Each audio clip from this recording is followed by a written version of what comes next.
ভৌগোলিক অবস্থান, সম্পদ এবং জনসংখ্যার উপর ভর করে বিশ্ব অর্থনীতির কেন্দ্রবিন্দুতে পরিণত হচ্ছে দক্ষিণ এশিয়ার দেশগুলো। এই অঞ্চলের অনেক দেশেই জিডিপি প্রবৃদ্ধি ধারাবাহিকভাবে বেড়েছে, তবে প্রবৃদ্ধির সফলতার মাঝেও দুশ্চিন্তার কারণ হয়ে দাঁড়িয়েছে বেকারত্ব। কারণ এই অঞ্চলে প্রতি 5 জনে একজন বেকার।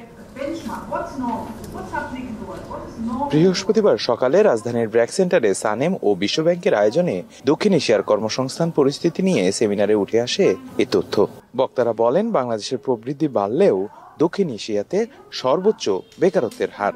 দক্ষ কর্মী পুরুষ 21% এবং নারী 3.4%। এই সংকট কাটাতে বিনিয়োগ বাড়ানো জরুরি বলে মনে করেন বিশ্বব্যাংকের অর্থনীতিবিদ। বলেন, কর খাতে সংস্কার হলে বিনিয়োগ বাড়বে।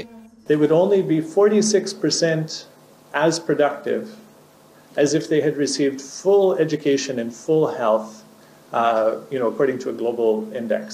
So we see that the investments in human capital, the investments in health and education, these services in particular, and addressing the really high out-of-pocket expenditures that families face in Bangladesh, these will also be very important to raising the productivity of workers.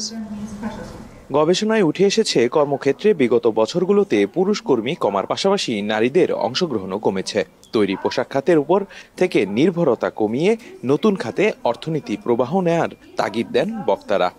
I would say diversification is happening in a very, very limited form. As a result, the whole focus is still on RMG. It need not be, because as Bidisha also very correctly pointed out, there has been a certain defeminization. Female employment in garment sector has gone down. It's around 65% now. Used to be 80, like she mentioned. No more. It's because of also automation. Partially for automation and partially for men being more hungry for jobs. Our statistical capacity of the statistical institutions, তাদের capacity গুলো কি এই ধরনের data গুলো collect করা এবং সেগুলোকে right ওয়েতে প্রসেস করে আনা, আর অন্য কোনো ধরনের বায়াসও হয়তো কাজ করতে পারে। কিন্তু আমরা যেটা চাইবো যে এগুলোর যত রিলায়েবিলিটি বাড়বে, আমি আপনার সাথে পুরো একমত, যেগুলো যদি রিলায়েবল ব্যাপারে যদি কোনো সন্দেহ থাকে তাহলে কিন্তু অনেক পলিসি মেকিংই বরং আমাদের সমস্যা হবে। মুদ্রা বিনিময় হারের ওঠানামা, প্রাকৃতিক দুর্যোগ এবং সেবা খাতকে অবহেলা কর্মসংস্থান বৃদ্ধিতে বাধা হিসেবে কাজ করছে বলে মনে করছেন বিশ্লেষকরা। দেবরাজদেব, এখন, Dhaka. Lily Honey Face Wash.